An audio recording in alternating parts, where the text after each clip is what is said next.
Okay, tara. Pakain na tayo ng manok. Ito ang takalan namin, which is alam nyo naman kung anong takalan yan or saan ginamit. Yan. Magpakain tayo ng manok.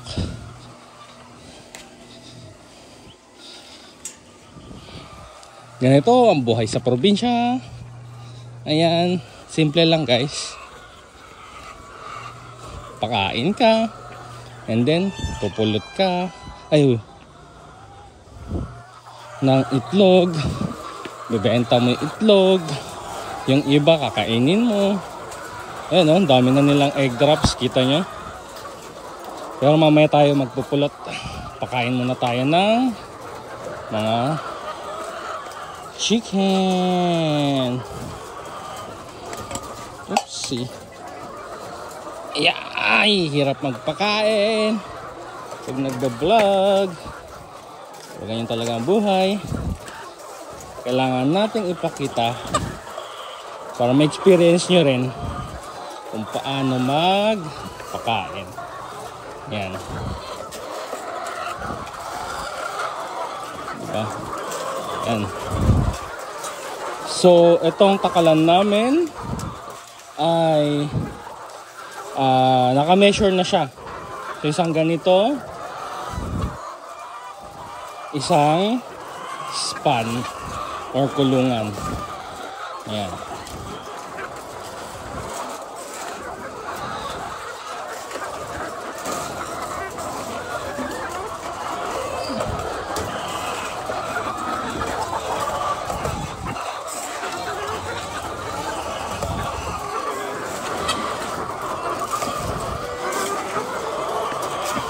Tapos check din natin yung tubig nila. Oh no, wala na silang tubig.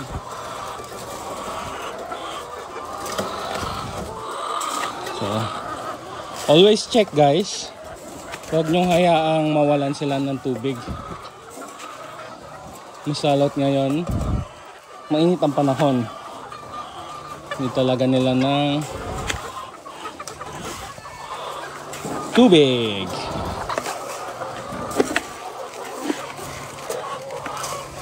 Yan. Before natin pakainin sa kabila, buksan muna natin yung tubigan nila. So, although meron pa, sige mamaya na lang. Pakainin muna natin sa kabila.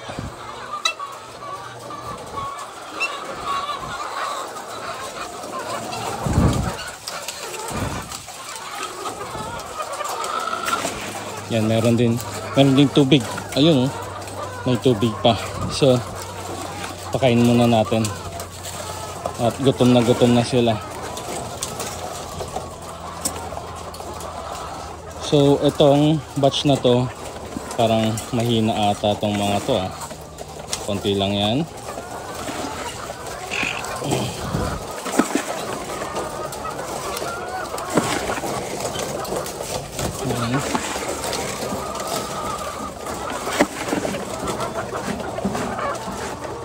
Naku po, ano yan?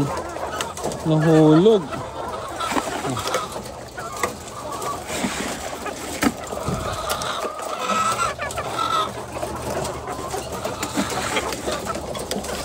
Ray. Ayan, ganyan sila ka-wild guys. Nanunuka kayo, mga manok kayo ha. Pero ganyan talaga. Kasama yan sa pag-aalaga ng mga manok.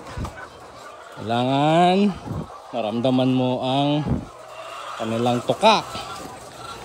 Kasi kung di mo yung experience, hindi ka legit na magmamanok. Ayan o. Uy, sorry. Ray. Hindi naman siya masakit guys. Nakakagulat lang. Yan, hindi siya literal na masakit.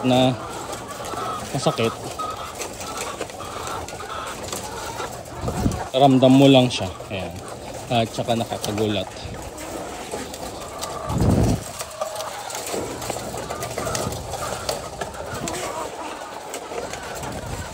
So, update. Itong mga tong pinapakain ko ay Ilan na yan? 48 weeks na to. 49 weeks. Sa kabila ay, kung di ako nagkakamali, 38 weeks. O i-check ko na lang mamaya. Ipapakita ko sa screen kung tama yung date. Pero ayan, tapos na tayo.